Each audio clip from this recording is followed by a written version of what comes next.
folks. It's Saturday, October 28th, and just gonna play catch up on some things today. I thought that maybe you guys would like to see me use my vacuum sealer, and I'm going to vacuum seal some jars today. I've got some wild rice and some, what else do I have? I know I've got jars here. Oh, I've got some of my onions that I dehydrated. I'm gonna vacuum seal those. And what else do I have? I've got some, oh actually I guess I did those already. Oh, I actually have one jar of, remember I was telling you guys of the grape jelly that I made with the beet juice? Well, one of the, one of the jars came unsealed, so I'm going to use one of the new vacuum seal jars that I got, and I'll show you how I can reseal that without having to do a water bath or anything anything like that. Let's see. But if it came What out, else? it's no good, is it? When it's a jelly, it's okay. A lot of other things, it's absolutely. That's like when just having a jar of grape jelly sit on the counter for a little while. You know, it's not gonna hurt it at all. Still working on the pumpkin powder. This is what I have from half of a pumpkin. I have the other half, well, part of the other half still drying, that I put on last night. I decided I'm going to wait and I'm going to have the jar mostly full, and then I'll go ahead and just put all of the powder back on to dehydrate, you know, to dry out for another hour or so before I go ahead, put that in the jar, and I will vacuum seal that. Let's see, I also got some, I got some potato flakes from, actually I got them on Amazon, but they're Bob's Red Mill potato flakes. Bob's Red Mill pretty much does everything organically. There's no additives, no preservatives. Like on here you can, I don't know if you'll be able to see that or not, if it will, but the ingredients are potatoes, dehydrated potatoes, and that's it. So what I'm trying to accomplish with this, I think I'll probably cut this out and save it, or maybe tape it to the jar. I'm going to go ahead and vacuum seal these flakes because there were 4 bags of them. I don't know how fast we'll use them. My reason for getting these is I would like to have Drew try using these to make the instant potatoes rather than the packaged stuff that has so many things in it, that preservatives and stuff that just probably shouldn't be going into your body. I don't mind that he uses the instant potato ones. It's just, one, they're so salty to me. I don't eat them. When he makes them, I just flat out don't eat them anymore. They're way too salty, and I just don't like the fact that I can't pronounce half of what's on the back of the package. He likes homemade potatoes. He just doesn't like taking the time to fix real potatoes, and so I'm hoping that maybe this kind of helps us meet in the middle somewhere. So anyway, I'm going to be repackaging these. These are good until December of 2018, but if I vacuum seal them, they should be good for anywhere, I guess, from 5 to 10 years. I think we'll use them before then, but I just don't want to take any chances. And I have a sneaking suspicion that having them in a jar with the directions on it, he'll be more apt to use them than he would just open this package and then Lord only knows what would happen to it. So that's that. What else did I want to talk about today? Let's see. Oh, my onions. I think in one of my previous videos I told you that I was going to replant some of the onion bulbs. Let me move that. I think I replanted these last Sunday. So it hasn't even been quite a week yet, and look at them go. I'm almost tempted to cut them off and see how long they will last. I have this one and I have one other. I chopped the rest of them up because I had a lot of onion sets in there, and I have very limited growing shelving. I don't really have a lot of places where I can put plants. I'm trying to figure out ways to find more shelving or get more shelving or introduce more or something so that I can bring more greenery into the house and keep it going all year rather than just being limited to the growing months. And in northern Minnesota, that doesn't give you a lot of time. So I am, this is successful. I am very, very happy about this. I also don't know, I actually think my stevia that I started, the other stevia that oh, see, this is flowering. It says if it starts to flower, you need to pinch them off. So I'm going to do that right now. Pinch off the flowers. I think when I put these in water the first time, the stalks that I had in there were too old. They were older and woody, and I think they were too mature to start new roots. So I cut these just about in half and cut off, half their length. I actually have the, not wasting anything, so I actually put the leaves. These are waiting to be ground up to add to my stevia jar. But I think I got all the flour. I think these might actually work. I looked at them this morning, and it's a little, you're not going to be able to tell from the jar, but I looked at them this morning, and I think I'm getting little fuzzies on here, which means hopefully they will take root. Supposedly, even if I brought the stevia plants inside, but supposedly, even though you're still only going to get a couple of years out of a stevia plant before it really needs to. Oh, Boomy's home. Boomy's home. Everybody say hi. Boomy's home. Puppies have to say hi to Boomy. He's been gone. Yes. You came home at just the right time. Sure I did. Okay, I'm going to go ahead and pause you. I will come back in just a bit because I have to give DJ his to-do list. Okay. Hopefully it's recording. I don't know. I pushed a button and hopefully this is coming through. Okay. So, where was I?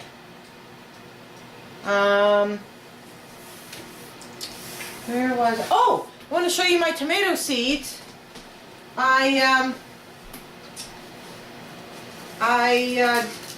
did heirloom seeds. I can't remember if I showed you. I think I showed you the jar with the tomato pulp and everything in the jar, all disgusting.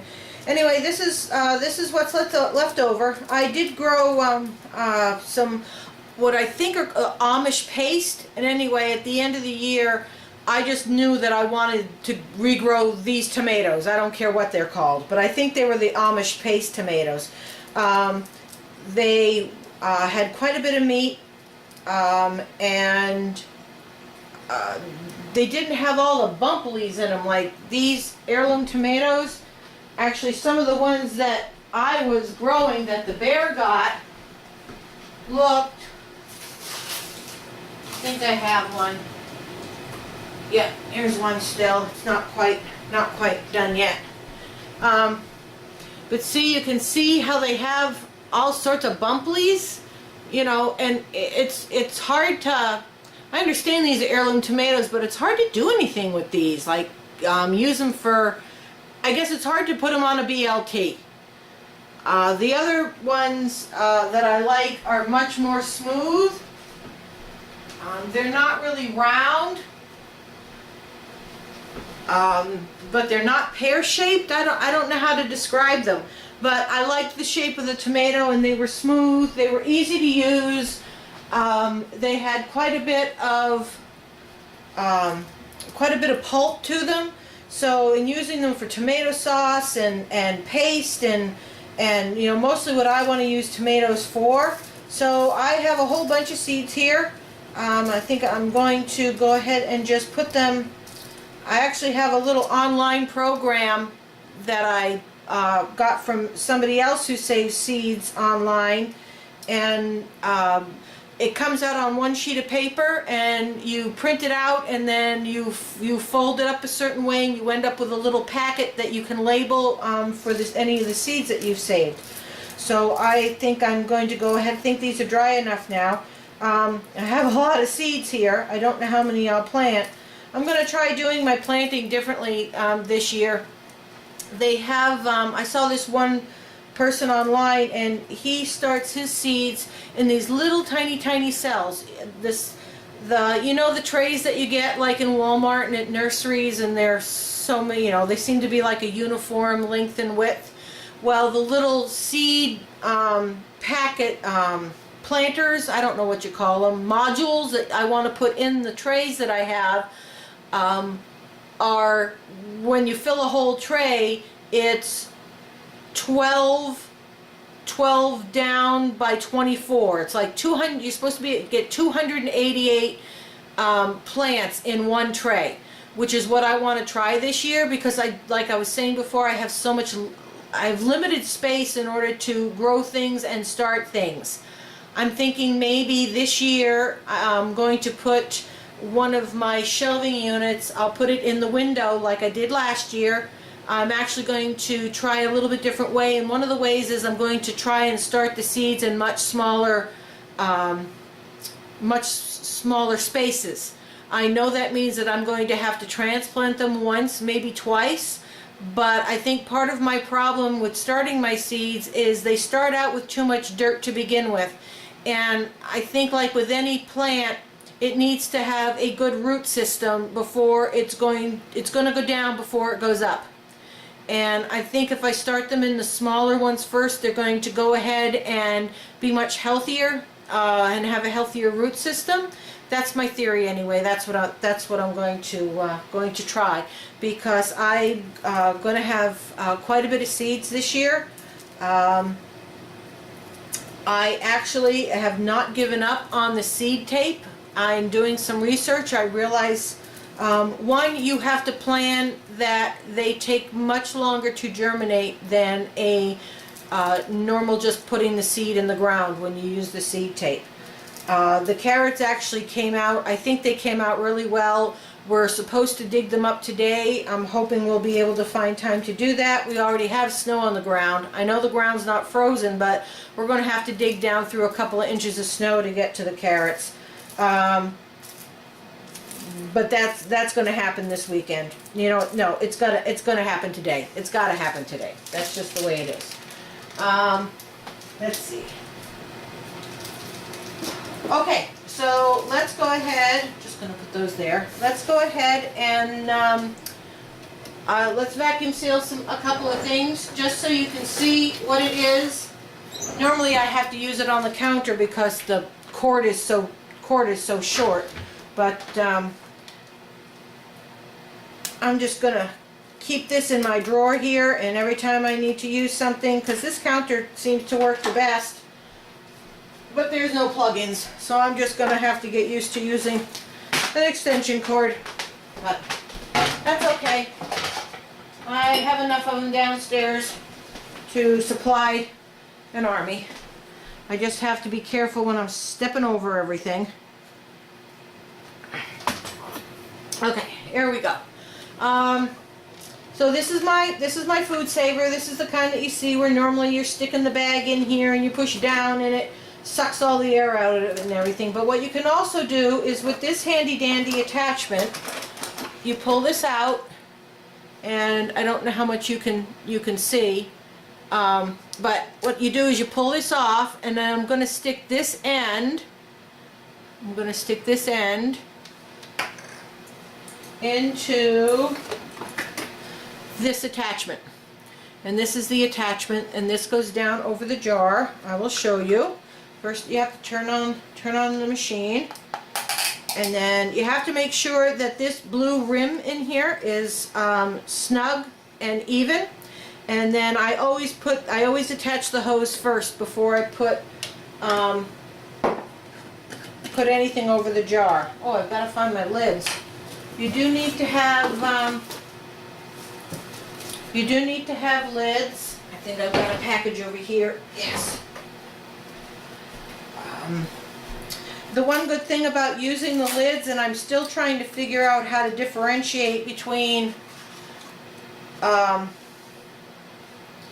lids. I gotta wash these, so I'm gonna pause for a minute. I'm still learning how to differentiate between lids that I've just used for vacuum sealing, which everybody says that I've read online that you can reuse the lids as long as you are only using them for vacuum sealing products. You can also people are also reusing lids that they have used to can, as in like if you're canning green beans or jams, jellies, anything that needs a water bath or pressure canning.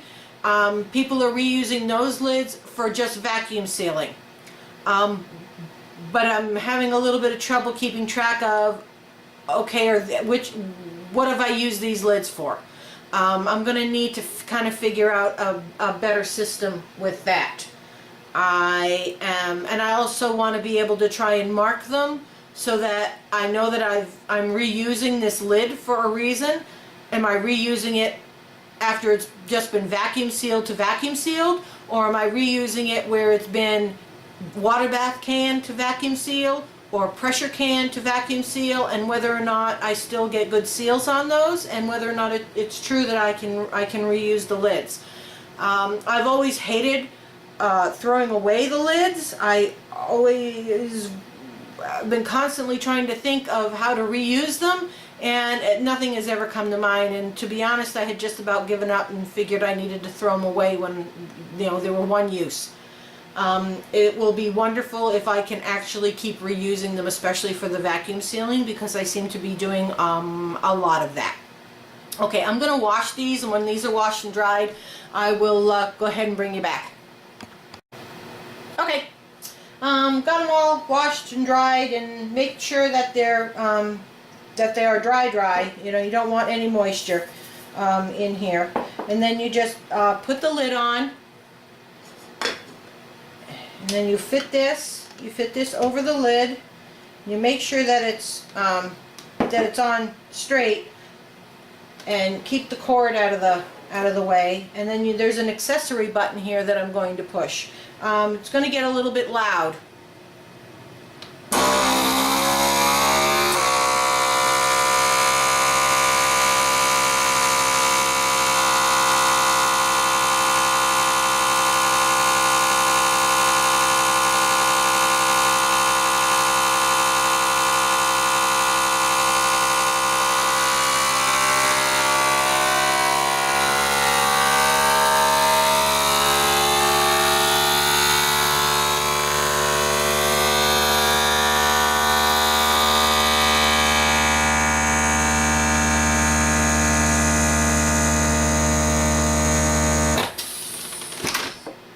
Okay, now I don't know if it tells you to do this first in any of the manuals or not, but what I do is I pull the hose out this way first. It kind of breaks the seal a little bit and makes it easier to go ahead and get this off. That always, for whatever reason, that always happens to me. I just have to put it back in, and then see, it's vacuum sealed. I leave these out for probably about a week on the counter. Just to see whether or not the seal is going to hold, and then after about a week I go ahead and mark them, and then I put them downstairs. We're in the process, or well, we haven't started yet, but we're going to redo part of the downstairs. DJ said he would help me to accommodate all of the dehydrating that I am doing, dehydrating and canning that I'm doing now. I just feel, one, it may not necessarily be cheaper, but for me, I guess at this point in time, I have the money to invest in the toys like this, and I would much rather know that these onions had no pesticides. You know, they were grown organically in my own garden, and I feel like anything from the garden has a much better flavor. So to me, it's worth it. Yeah, it might be cheaper to go to Walmart, but who knows? They were. I did learn any vegetable or fruit, especially grown outside of the United States, has to be irradiated before it comes across state lines or before it comes through customs and can be sold to in the United States legally, to get rid of any bugs or fungi or any of the weird stuff that they don't want coming across the borders. But I'm not entirely sure what that does as far as the changing the molecular structure of the fruit itself, as far as vitamins and minerals and the goodness. I mean, granted, I'm sure fresh fruit is better than canned fruit for you, you know, any day. But anything that I can grow myself and package myself, I feel is worth it to me. It's worth the time and it's worth the effort. I guess it's just another one of my hobbies. Anyway, that's how I feel about it. Okay, I'm gonna do one more. And I'm not gonna make you watch me do all of them. Put the attachment in. Say I just put the ring in. Kind of put it over the jar. Make sure that it's not wonky on the jar. Make sure the cord doesn't get stuck, because this shuts when it starts. I got the cord stuck in here one time, and after like 5 minutes I couldn't figure out why the jar wasn't sealing, and that was why. Just go ahead and take you through this one, and then that's probably all I'll do.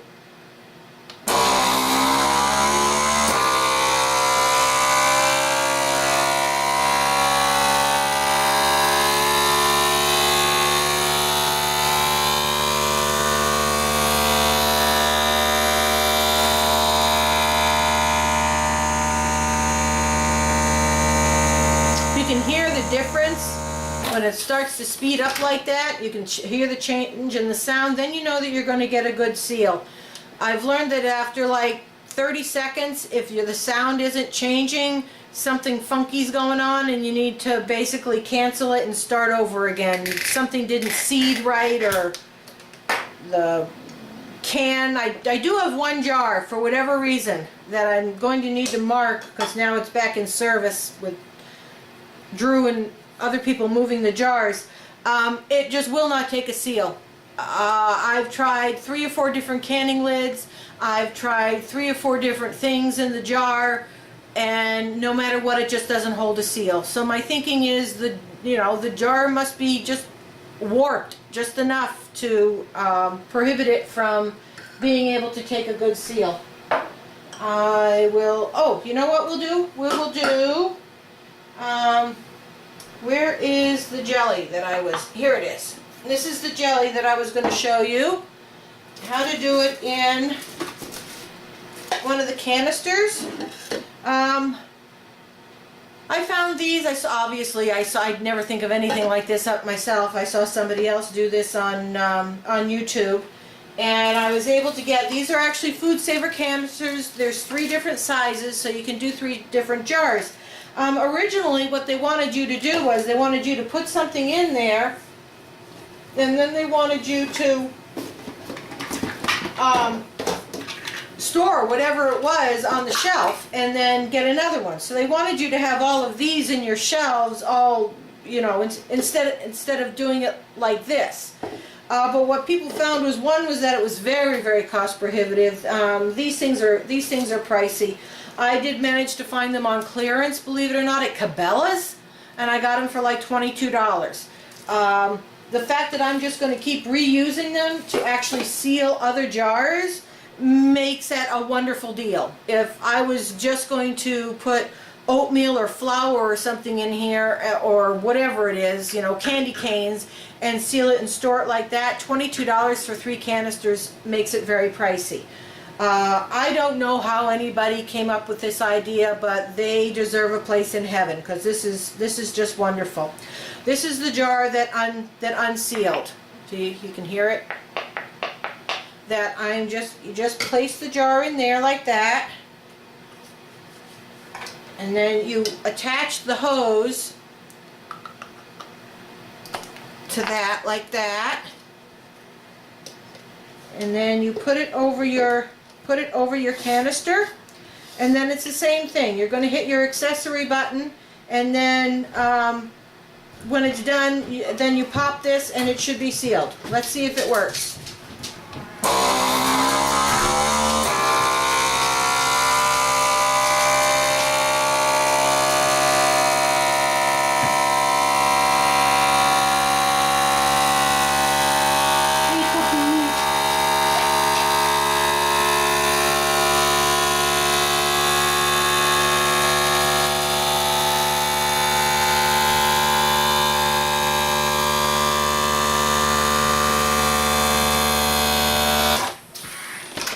Okay, now supposedly what you do is you can you're supposed to push this button, and that's supposed to release it, and when it does that, it's going to repressurize the jar and make the seal work again. So let's see.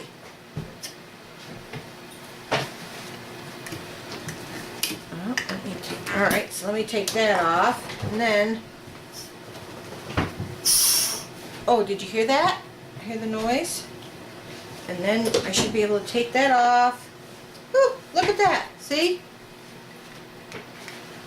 It's sealed again. I'm sorry, that is just too cool. I'm going to go ahead and leave this on the counter again for the week, just to make it sure that it stays sealed, because I don't 100% trust, and I don't want to go downstairs in 6 months and find an ooey gooey moldy mess. So that's just my thought on that. And that's about it. That's what I wanted to show you today. So we're also going to try and get the carrots in today. If we do, maybe I'll take you through a little bit of that process. But for right now, I'm going to go ahead and stop it here. Okay, I just wanted to come back for a second, because something that I think I forgot to mention is that I do take, I put a little bit of white vinegar on a paper towel, and I do wipe all of the jars, the rims on all of the jars, before I go ahead and seal them. I don't know, I haven't seen other people one way or the other do this when they're sealing dry stuff. But I guess I just want to take that a little extra precaution to make sure that there's nothing on the rim of the jar. So, and these are, and actually I did have one, this was one that I was trying to reuse. It says strawberries on it. DJ has already gone through my stash of dehydrated strawberries. He likes them in his cereal. So those are gone for the year. So what I was trying to do was redo this jar, excuse me, reuse this lid on this jar of apple rings, and I tried it 3 different times, and within 5 minutes this was already popping loose. So now that I've actually changed the lid and switched to a new lid and vacuum sealed it, it is staying. So I don't know whether or not the people who reuse, I don't know how they reuse their lids, but apparently it's, I might try this on one more jar just to see, but I don't know. In fact, you know what, I'll try it on this one, and then I'll see whether or not maybe it just didn't like the apples, or it was just didn't like that jar or something like that. I don't know. I'll give it one more shot. Let's see here.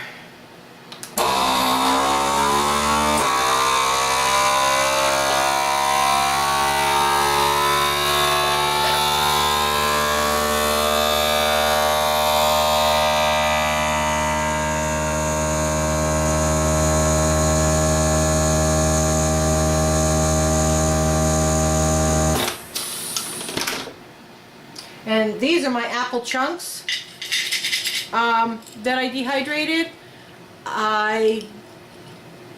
DJ is now keeps bugging me. He wants to do apple fritters in the worst way.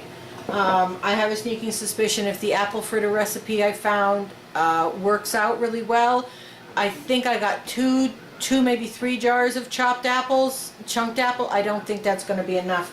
Originally, what I had thought of doing is one gal that I know, Bev Wolfe at Our Half Acre Homestead. She lives north of Ontario, so her growing season and her weather and her seasons are a lot like here in northern Minnesota. So a lot of the stuff that she does, I can actually relate to. She takes these and she puts these in the bottom of her apple pies before she puts the rest of the apples in. And these rehydrate using all of the extra juice from the other apples and the juices that are in the apple pie filling. And so her pies don't come out soggy or soupy or juicy anymore. So I wanted to try that. I also want to try, I thought maybe using them in an applesauce bread or a muffin. Those were the only 3 things that I could think of for right now. That's why I only made the 3 jars. I really didn't think about the apple fritters, and who knows what other ideas I will come up with. Okay, let's see whether or not this. Well, it says that it took a seal, but let's see whether or not. I don't know whether or not it's actually gonna. I'll put it over here, and when I'm done with this, and then we'll see whether or not it actually keeps the seal. So, yeah, we're kind of bummed. I usually every year try and ask the Fates to not give us snow until after Halloween. But she wasn't listening this year. So I think maybe the snow, we have snow in the forecast for the next week. So I'm thinking maybe that the snow is just going to be staying with us now for the rest of the year. Which, there are some years I can remember that we basically didn't have any snow. So I guess it's about time we ended up with a year with a snowy year. Okay, I'm going to let you folks go. I'm going to wrap this up. If I think of anything else that I want to mention to you this weekend, I'll go ahead and add it on to the end of this. I did upload another video about making the apple fruit roll-ups, fruit leather, how they came out, and over half of them are gone already. Apparently DJ really likes them. In fact, he just came and asked me where the rest of them were because I had moved them and put them in a jar and put them in the cupboard to put them away. So I don't think those are going to last very long. I think I might be taking some of the old apples out of the freezer and making some more fruit roll-ups, which, hey, that's wonderful that he's found a snack that is basically, just apples and a little bit of sugar, and I am going to try. I'll make some more of the vanilla ones for him. He seems to like those, and then I still want to try the ones with the apple pie spice. All right, well, that's it for now.